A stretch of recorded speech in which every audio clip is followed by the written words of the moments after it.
Okay. Alrighty. It looks like we're live, and thank you for joining or watching my 160th episode of Time Out Tuesday. And I wanted to begin today by chatting about something I've been thinking about related to my business, actually. So there's a business process that we have that I've been wanting to change for quite some time now, but every time oh, and by the way, no one has to worry about this. This doesn't have anything to do with members or students or memberships or staff or anything like that. It has something. It's just a business process. This is how we operate a couple of different things.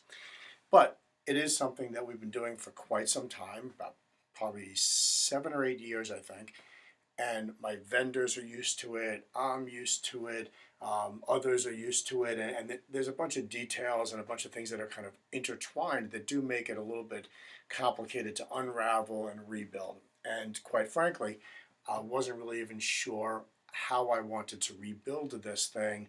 There was a reason why I wanted to unravel it because obviously I didn't like the way it was working. But to rebuild it was the tricky thing. And one of the things that made it particularly tricky was that every time I thought about doing it and I had these, conversations with myself, I kept thinking to myself, but we've been doing it this way for so long and so many people are used to it and my vendors and all these details and all this other thing. And it really wasn't until I kind of found this quote that you see right up here. It's been a favorite of mine for a long time, but it's in an area that I come across periodically when I'm scrolling through stuff on my phone, and it just came up again, and it kind of came up really at the exact time I needed it to.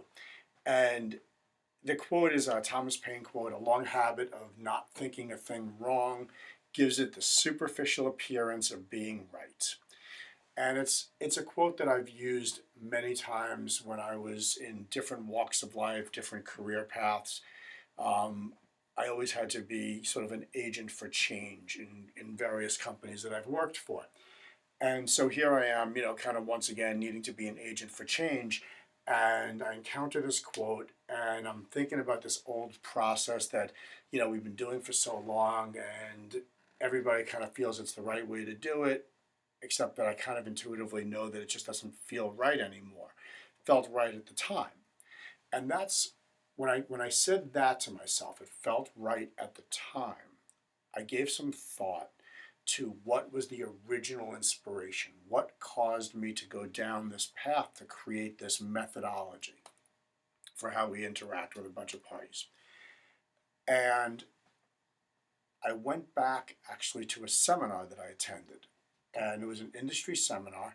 And what they said and what the actual issue is not really particularly material, but it was at that seminar that they effectively got me to wake up and ask myself some really basic questions that caused me to ask myself the most important question, which is, if the way you're doing it is just not working, what would work?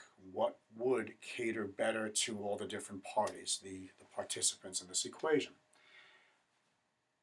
And by kind of reliving that original seminar and what inspired me at the time to create this method, combined with my Thomas Paine quote right here, I keep pointing to the other side because it looks that way on my camera, um, combined with this Thomas Paine quote, it really got me to think a little bit out of the box, put the current process off on the side, almost redo it from scratch, and it set me on a good path. I'm still not there yet, but it set me on a path which I now think will come to fruition with a procedure that I actually will like, which will work better. And it really just caused me to give a little bit of thought and want to share with you that if you found something in the past that inspired you, it may make some sense to go back and re-engage with that again. It may not inspire you in the same way. Your status in life may have changed. Your needs, your interests, the reason why you sought out that inspiration in the first place may be completely different. but perhaps there was something in that message that can be translated to something new. And so if you found something in the past, before you keep seeking out the next great thing and the next great thing, maybe there's a few things that already built you that worked that you need to be reminded of. And that's it for today. Time Out Tuesday, episode 160. I look forward to seeing you next week. And remember, wrong way, a long habit of not thinking a thing wrong gives it the superficial appearance of being right. Be an agent for change, adapt.